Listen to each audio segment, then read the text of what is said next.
Sí, presidente, yo estoy de acuerdo con las explicaciones, el concepto. Lo que no me quedó claro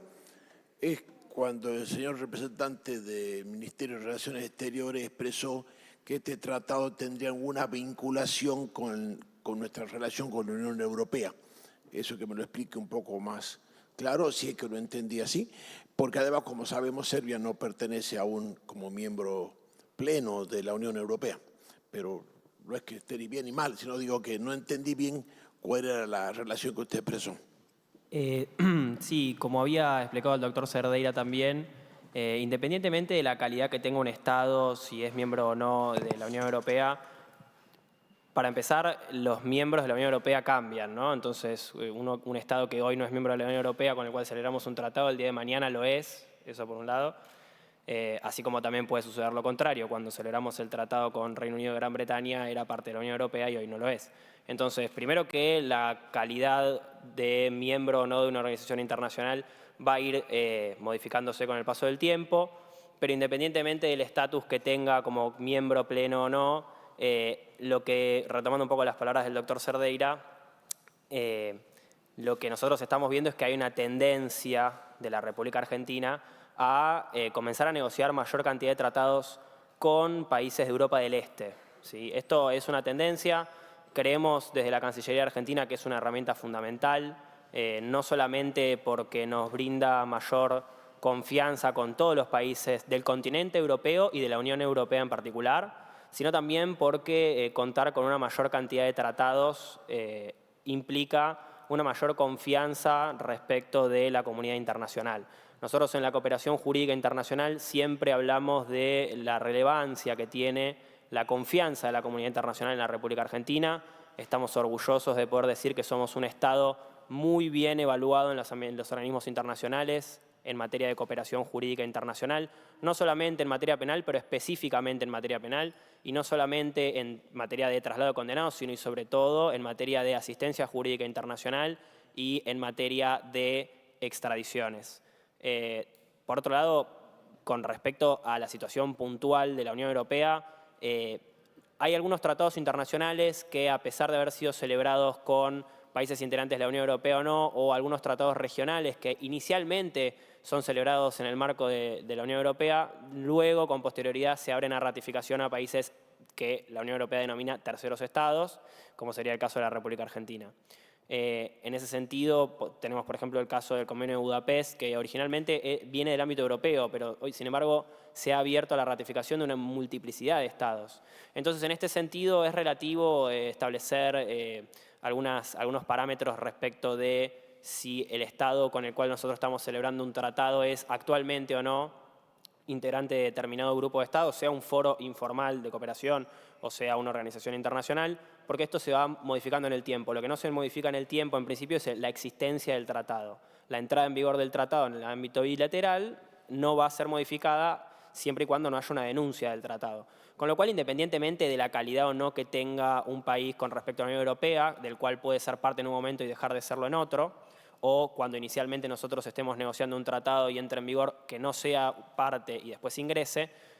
creemos que lo importante es ya tener el tratado bilateral en vigor. Lo que sucede generalmente es que el momento en el cual el Estado argentino reconoce la necesidad de contar con un tratado internacional en vigor es en el momento que surgen los problemas.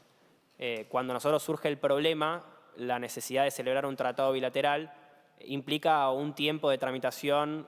siendo un acto complejo federal, interviniendo más de un poder del Estado, bastante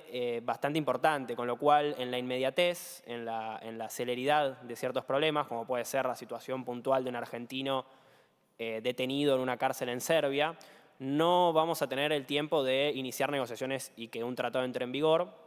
sino que lo ideal sería contar con un tratado en vigor al momento que surge el inconveniente. En ese sentido también es uno de los argumentos por los cuales creemos que es una necesidad muy importante contar con este tratado. Otra de las particularidades por las cuales, que esto también viene a colación, otra de las particularidades que tiene este tratado es que va a aplicar para sentencias ya impuestas, es decir, la entrada en vigor no va a ser para sentencias a futuro, sino que una sentencia que ya ha sido impuesta con la entrada en vigor del tratado, va a poder ser incluida en el traslado. Es decir, una persona que es condenada hoy, una persona argentina condenada hoy en Serbia, hoy no está en vigor el tratado, pero cuando entre en vigor va a poder ser incluida como uno de los traslados de condenados que pueden ser realizados siempre y cuando me dé el consentimiento tanto de la persona que debe ser trasladada como de las autoridades centrales, en este caso, como decía el doctor Cerdeira, del Ministerio de Justicia de la República Argentina y el Ministerio de Justicia de la República de Serbia. No es una aplicación retroactiva del derecho internacional, esto hay que decirlo, no es una aplicación retroactiva porque si bien la sentencia se impone determinado día y esta sentencia pasa a, siempre y cuando no haya una apelación, ¿no? Esta sentencia termina siendo una sentencia definitiva. Esa sentencia definitiva es un hecho que sucede en determinado periodo temporal. Ahora bien, la calidad de condenado es un estado de cosas que se mantiene en el tiempo. Con lo cual, al momento de la entrada en vigor del tratado, simplemente con tener calidad de condenado, independientemente de cuándo haya cobrado vigencia esta sentencia, implica la posibilidad de realizar el traslado. Obviamente, nuevamente, siempre y cuando me dé el consentimiento tanto de la persona como de los dos estados. Entonces, en este sentido, también es importante destacar esto, que no es una aplicación retroactiva, sino que lo que sucede es que la situación de la calidad de persona condenado es un estado de cosas que se sostiene en el tiempo y por lo tanto nos va a permitir realizar traslados de personas que ya han sido condenadas a pesar de que la entrada en vigor del tratado en el ámbito bilateral sea posterior. Esto es muy importante. Nosotros, más allá de este tratado en particular, creemos, por lo menos la postura de Cancillería en este aspecto, relativo a la cooperación jurídica internacional en materia penal, es celebrar tratados particularmente con países europeos. Es muy importante para nosotros que aquellos países europeos con los cuales al día de hoy no tenemos un tratado, si no estamos en negociaciones, iniciar negociaciones, pero no solamente países europeos, ¿sí? Estamos hablando de tratados bilaterales que nos van a permitir la inserción de Argentina en el mundo en el ámbito de cooperación internacional, que cada vez es más necesaria. Hace 50 años la cooperación jurídica internacional en materia penal no era algo tan relevante como lo es hoy, ya sea para solicitudes de asistencia para obtener medidas de prueba en el extranjero, porque la movilidad internacional de personas necesariamente implica la necesidad de contar con la cooperación de otros estados, porque esta movilidad de personas va en aumento, porque la cantidad de extranjeros en el territorio argentino es grande y parece ser también que va en aumento, porque las tasas vegetativas de la mayor parte de los países de la región son positivas y por lo tanto los países aumentan su población. Todas estas causales hacen que la cooperación jurídica internacional sea cada vez más necesaria. Y en ese sentido creemos que contar con un abanico amplio de tratados internacionales, ya sea en el ámbito bilateral con determinados países, en el ámbito regional del sistema interamericano o en el ámbito multilateral, ya sea a través de la Organización de Naciones Unidas u otro organismo internacional, es una herramienta esencial para la Cancillería Argentina y para los intereses nacionales, no solamente de la Cancillería, sino del Estado en su conjunto, de contar con este tipo de herramientas. Y como decía el doctor Cerdeira, si bien es la persona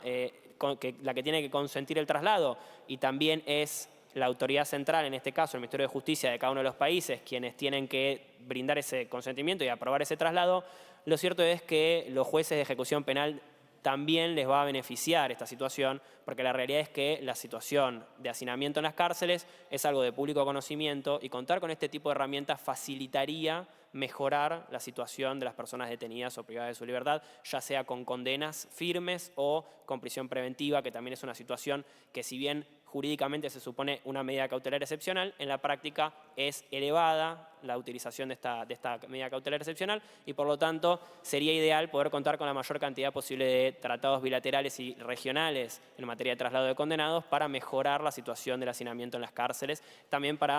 con la finalidad de acercarnos cada vez a un mayor grado de cumplimiento, particularmente no solo de la Constitución Nacional y las garantías de nuestra Constitución, sino también del Sistema Interamericano de Derechos Humanos, que regula específicamente el tema de la situación de las personas privadas de su libertad y de la situación que tiene que contar cualquier persona detenida, ya sea de asistencia consular para cuando se trata de personas extranjeras, ya sea por el sistema interamericano, pero también por el Tratado de Naciones Unidas sobre Relaciones Consulares, y también la asistencia médica que se le tiene que brindar. En fin, una serie de situaciones en las cuales nosotros, teniendo este tipo de herramientas como un tratado bilateral de traslado de condenados, ya sea con Serbia o con cualquier otro país, es una herramienta fundamental, no solamente para la Cancillería Argentina y para el Ministerio de Justicia en calidad de autoridad central, sino y sobre todo para aquellos juzgados que tienen que velar por el cumplimiento de las garantías previstas en la Constitución Nacional y las garantías que subyacen al sistema interamericano de derechos humanos. Muchas gracias, Román. Espero que esté